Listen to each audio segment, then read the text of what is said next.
দীর্ঘ ৩২ বছর ধরে গোসল করেন না ভারতের এই ধর্মীয় সাধক। ফলে দেশটির উত্তরপ্রদেশের প্রয়াগরাজে এবারের মহাকুম্ভ মেলার মূল আকর্ষণ হয়ে উঠেছেন সাধক গঙ্গাপুরী মহারাজ।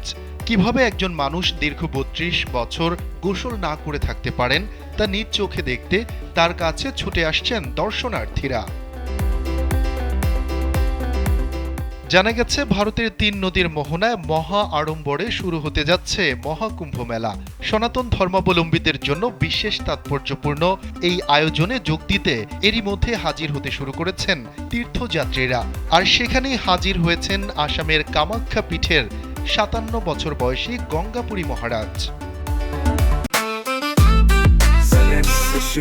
জেনেক্সে শিফট করো, লাইফকে লিফট করো। মহাকুম্ভ মেলা শুরুর আগেই নজর কেড়েছেন তিনি। ভক্তদের কাছে যার পরিচয় ছোট বাবা। ৩ ফুট ৮ ইঞ্চি উচ্চতার এই সাধক ৩ দশকের বেশি সময় ধরে গোসল করেন না। কিন্তু কেন? নিজেই জানিয়েছেন কোনো এক সংকল্পের কারণেই এত বছর শরীরে পানি স্পর্শ করেননি। প্রয়াগরাজে পুরো সময় ভক্তরা ঘিরে রাখছেন ছোট বাবাকে। তাকে নিয়ে কৌতূহল কম নয় তীর্থযাত্রীদের মাঝে।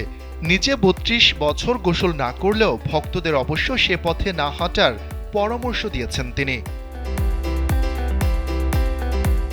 গঙ্গা, যমুনা ও সরস্বতী নদীর তীরে প্রয়াগরাজ, হরিদ্বার ও নাসিকে ১২ বছর পরপর আয়োজিত হয় সনাতন ধর্মাবলম্বী আধ্যাত্মিক সাধকদের সবচেয়ে বড় এই মিলন মেলা।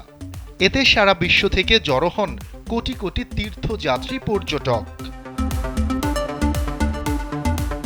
আগামী ১৩ জানুয়ারি থেকে ২৬ ফেব্রুয়ারি প্রায় ১.৫ মাস ধরে চলবে ইউনেস্কোর সাংস্কৃতিক ঐতিহ্যের তালিকাভুক্ত এই মহাকুম্ভ মেলা।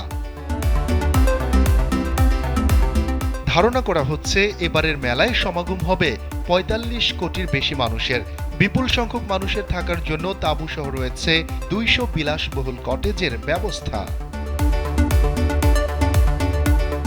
শফিকুল ইসলাম শান্ত, কালবেলা ডেস্ক।